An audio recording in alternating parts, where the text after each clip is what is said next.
Germán, quiero que hoy hables de un tema que hemos tratado en muchas ocasiones, la diferencia entre la crítica literaria, el estudio filológico y la teoría literaria. Muy bien, con muchísimo gusto. Bueno, es importante establecer estas diferencias, Sí. no solamente para el profesor, sino también para el lector común. Eso que llamamos la crítica literaria, en realidad suele ser el encuentro entre el lector, Sí. que es una persona, Sí. y la voz que habla en el libro, o las voces, porque unas veces la voz del narrador y otras veces son también las voces de los personajes. Claro. Entonces, lo que es muy importante es que un profesor, cuando está enseñando una clase, acostumbre a los chicos a que desde su propia sinceridad, desde su propia persona, se encuentren con la voz del narrador, del autor, de los personajes, y puedan entender cuál es el dilema humano que presenta la novela o el poema. La crítica filológica es un complemento. La crítica filológica lo que hace es colocar esas ideas, esas impresiones, esas percepciones en un contexto de la historia literaria. Claro. Cómo cae dentro de la filología, pues si es una obra realista o naturalista o modernista, en fin, lo que sea, ¿no? Del siglo XIX, del siglo de oro.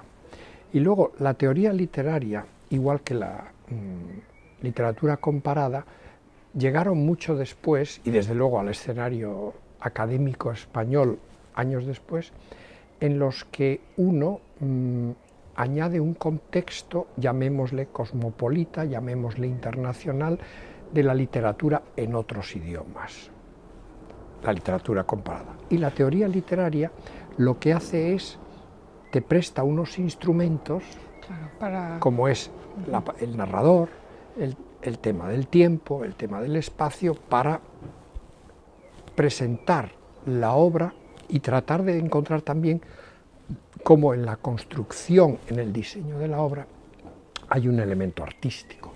Y por artístico entiendo trabajado.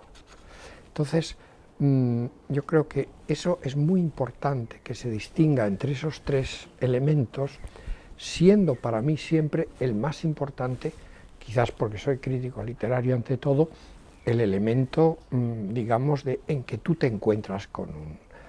Y ahora mismo, por ejemplo, que estoy trabajando en la Pardo Bazán, pues me doy cuenta la importancia que tiene la biografía de la Pardo Bazán para entender ciertas confesiones que hay, por ejemplo, sobre el amor, en Insolación o en La madre naturaleza. Entonces, compararlas con la biografía y las confesiones que hace la Pardo Bazán en sus cartas, en sus artículos, en sus cartas a Galdós.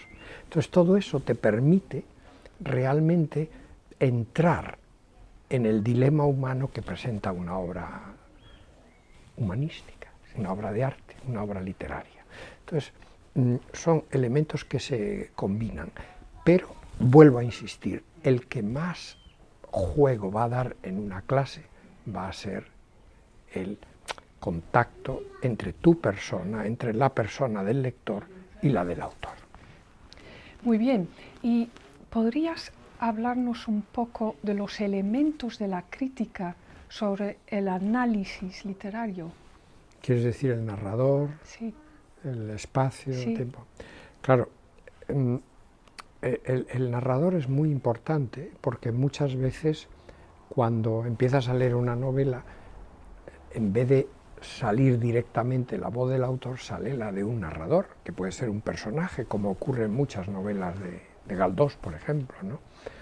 Y entonces, claro, eso lo que hace es que te permite establecer la distancia entre, muchas veces te permite establecer la distancia entre el que cuenta y los personajes.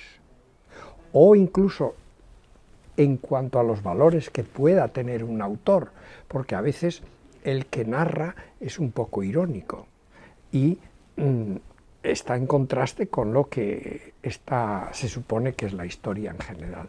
O sea que esos instrumentos de la teoría literaria que han pasado, de técnica literaria, que han pasado pues, a la jerga común de la didáctica y de la crítica, y incluso filológica, son importantísimos. Por ejemplo, el otro es el espacio. Es muy importante que entendamos que en las obras literarias puede haber un escenario que es el escenario que reconocemos. Puede ser, digamos, la ciudad de Santander o la ciudad de La Coruña, pero en la obra literaria se convierte en un espacio y tienes que entenderlo no ya simplemente como uno, realmente un retrato perfecto de la realidad, sino como el autor lo configura para crear su propio espacio. Pone, ¿no?, ¿no?, sus propios valores. Claro, como es, por ejemplo, la Pardo Bazán crea un espacio que se llama Marineda, que es la ciudad de La Coruña. Entonces, estos elementos, el narrador, el espacio, el tiempo, lo que hacen es que te permiten un poco entrar más en la obra de arte y menearla un poco y entender más, comprenderla mejor, analizarla mejor. Y en última instancia la experiencia del lector va a ser mucho mejor, mucho más agradable y mucho más intensa y mucho más racionalmente más profunda. Y vas a llegar a un entendimiento mejor de la novela y del escritor. Claro, eso es. Muchas gracias, Germán.